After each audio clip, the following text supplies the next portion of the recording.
Yanzu aka samu rahoto cewa ana da yare a duniya gabaki ɗaya yare 7,000 wanda kaso 40 daga cikin yare 7,000 suna neman su ɓace gabaki ɗaya ba amfani da su. A hakan ne aka samu cewa yaren turanci yana ɗaya daga cikin yaren da aka fi amfani da shi a duniya, wanda yana da mutane wanda suke amfani da shi domin su yi magana har mutane biliyan 1.5, a yayin da Chinese Mandarin ya zo yana da masu amfani da shi su yi magana har mutane biliyan 1.2.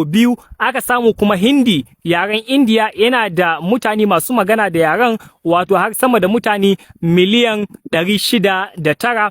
A yayin da aka samu yaren Faransanci, French kenan, yana da mutane miliyan 559.